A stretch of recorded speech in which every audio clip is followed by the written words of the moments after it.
What's up, everybody? It's me, Aaron P, the motherfucker to be. And welcome to another thrilling episode of Aaron Explains the Universe. I'm Aaron. I'm about to explain this motherfucker.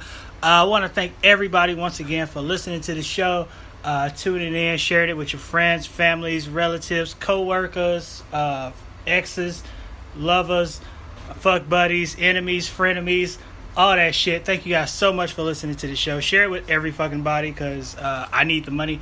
And for everybody listening in on iHeartRadio, thank you guys for tuning in as well. This is my third broadcast on that format. I just found out this morning that all my shit is on iHeartRadio now. I thought it was just going from when I officially got on, but no, you can go all the way back to like 2 years ago. So thank you for that. So go ahead and listen to that shit.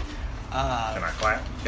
Yeah. That's. I got a guest. Can I introduce you first before you? I just want to congratulate you. Thanks, man. I appreciate that. I got a special guest on the show. It's one of my homeboys. It's one of the first people that I met when I actually moved out here to L.A. One of the first comedians, rather. He is a comedian, an actor. He should be doing voiceover work with this thunderous ass, Jeep ass fucking voice and shit. He's got his comedy albums on iTunes and Spotify. Poppin' Grits. My man Anye Malik. How you doing, man? What's going on? Yeah, it's Pop Grits. Pop Grits, my bad. It's all good. It's all good. I had to get that plug, working, just grinding. I feel you. Just grinding and trying to shine and reflect instead of project. I was reading this shit and I got it wrong. I feel bad about that. It's all good, man. It's failure is the path to success, and it's okay. I'm here to help correct. I can correct because I care. You know what I mean? It ain't like, oh man, you out here fucking up. It's like, oh man, let me bless with the correction, right. That them listening, my folks, But congratulations on the iHeart joint. Yeah, thank you, man. I appreciate that. That's shit big. That shit, hell yeah, I can put that shit on my business card next to the VH1, and I can put that shit on my business card too. There you go. Next to the fucking VH1 credit. Tell them just scroll, just search my name. I didn't get the VH1 credit. Oh, that's right. They didn't run my episode. Let me go back on that for the people listening and stuff. So Anye and I, we met officially at a place that we work together that will go unnamed for this episode and stuff. I like the place. I do too. I mean, I feel you. They ain't get no promo. Yeah. They didn't pay me to say the name of the place on the show. So, right. But yeah, we met officially there. But I had caught him performing at a Hooters. Remember that fucking show? There's so many shows that went through Hooters. Remember the show, the production of it at that time. Probably. Yeah. No, I really don't, man. It's kind of hazy because it was a couple of Hooters eras. So actually, no, I take it back. One just ended. Yeah, I know. One just ended. There was a show that went on Hooters on Hollywood Boulevard, and it was a glorified open mic. Shouts out to Sid. He was also at that That's right. Yeah. At the establishment that will go unnamed. But shouts out to Sid. But yeah, man, Hooters comedy, man. It's too much problems. It's too many problems there from a liability standpoint for you to have comedy at Hooters. Way too many problems. Somebody gonna say something. Somebody gonna feel uncomfortable. You already got these young women out there with tight t-shirts at a spot called Hooters, highlighting their titties and all this other shit. So it's like you put a bunch of comedians in there. It's not gonna play out in the best light. All comedians are not looking out for your best interest. At some ladies. point, it's gonna be a problem. Yes, it's not even just comedians. Anybody in any industry, but the comedy. Right. You at least got to speak on shit, and discomfort is also a huge part of comedy. It is. So you got it's just too many danger zones to for misunderstandings and all kind of shit. Yeah, we met there, and then we started working together at this other spot. That's funny. We can talk about Hooters, but not the place we worked at. I know, right? I know. We can talk about Hooters all day. We talk about Hooters all fucking day. But the place we work, which is across the street, we worked there, but we're back at the house at one point, and then I don't know what the fuck happened, but we just clicked on some hilarious shit. It was. Man, back of the house, man, it goes down in the back of the house. It goes down. Really, real talk. You can get away with more shit back of the house. Well, I mean, it's just more. You hear all the arguments. You hear about who's doing what at what table. You hear the crazy orders. You get all the dramas in the back of the house. You know, that's when it's like going down. You know, servers stressing, or you know, motherfuckers on it. It's just all kinds of shit to just, you know, motherfuckers making shit right, making shit wrong, taking shit back. It's all kind of little scenarios, man. I kind of miss that shit. Kinda. I kind of miss it. I miss the people more than I miss the it's action. Always the people. The people, because like we met some real solid fucking people working there and shit. Some of which I still keep in touch with. Of course. A lot of which actually I still keep in touch with. So I was just talking to the homie Keon the other day. Oh, Keon doing it. Keon doing it real big. I'm gonna try to get Keon on the show. Should while you still can. Right.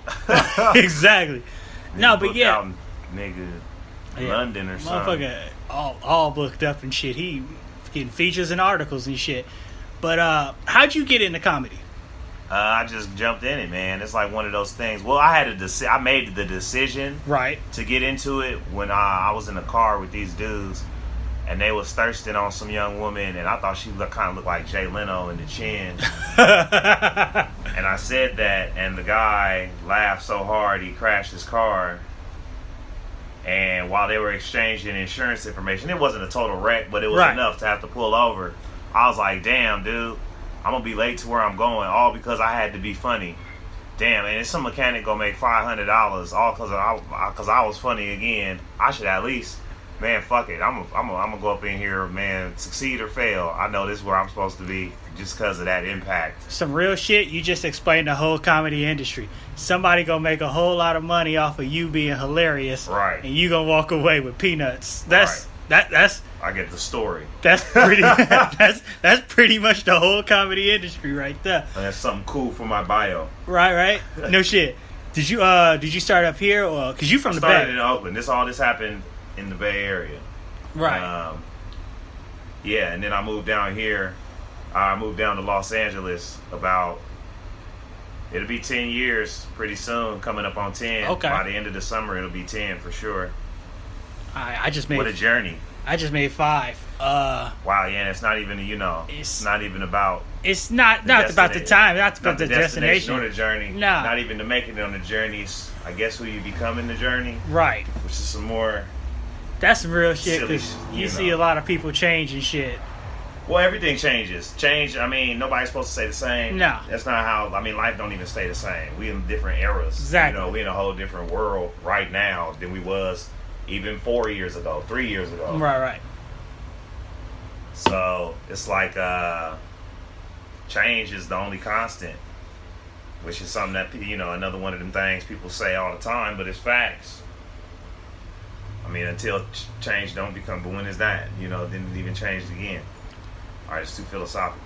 No, that's part of the fucking show. We get real deep into this shit. Don't even trip. The universal truth. Yeah. Don't even trip, man. I'm sorry for apologizing. Don't even trip, man. My listeners know exactly what's going on. They're like, damn, we getting into the messages real fucking early this week. What the fuck?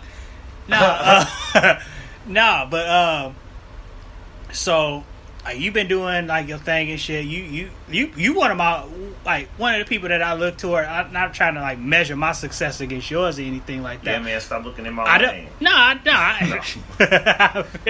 No, but it's always cool to see my peers doing big things and shit too. Cause I was chilling at the crib and a fucking Carl's Jr. commercial came on and shit.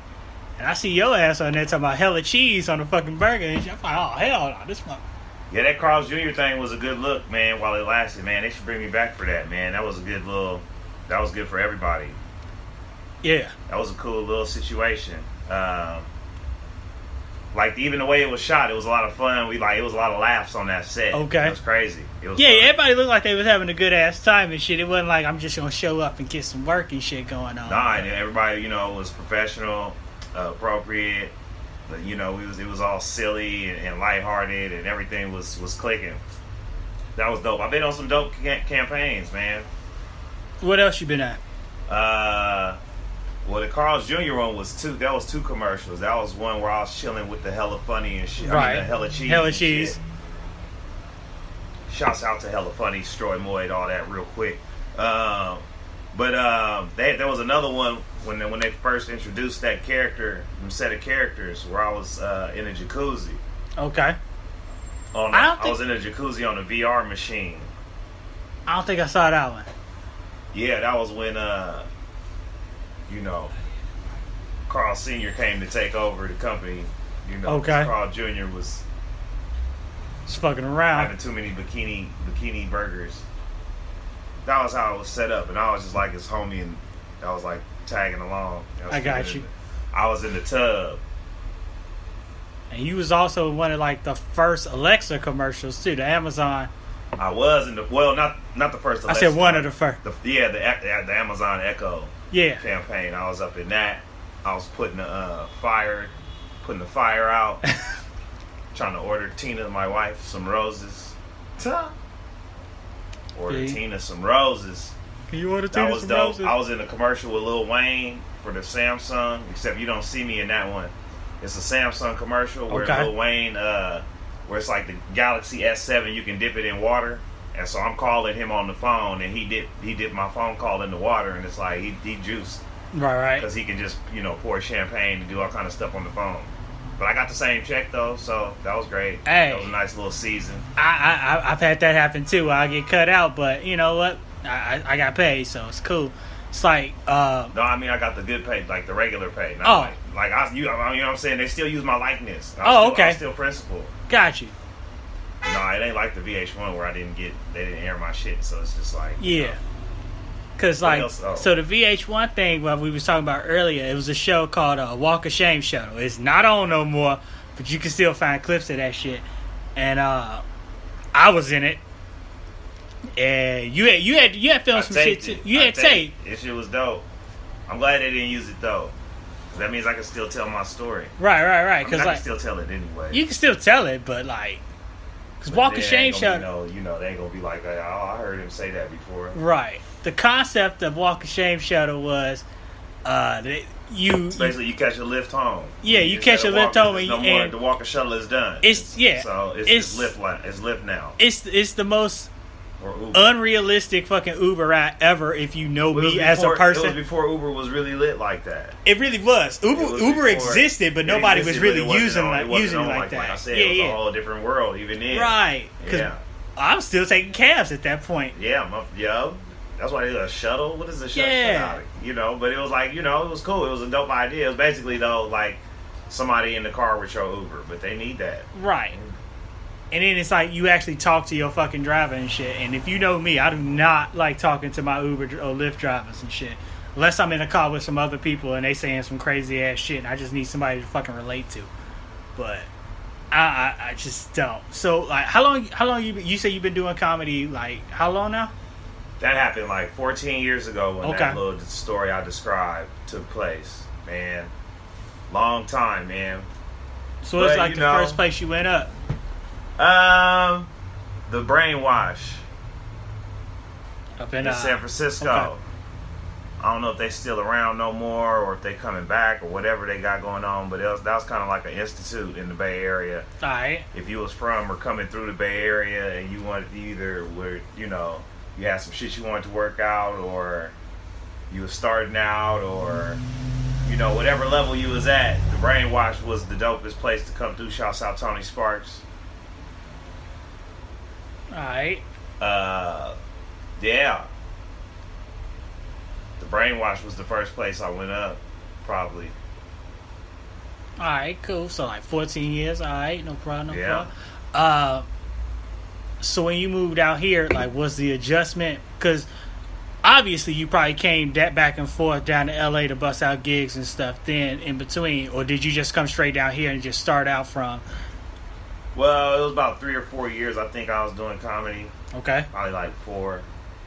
And I just wasn't getting in at the clubs that I wanted to get in at. And then I saw on the map that they had like clubs with more prestige all in the shorter radius of each other. Right. As opposed to, there was the Punchline, there was Cobb's, there was Tommy T's, there's Rooster Teeth Feathers, the San Jose Improv. All these are like hella far from each other. The only close to are the Punchline and Cobb's, And so I looked on the map and was just like scoping out the scene and shit like on the map, you know, and I see the improv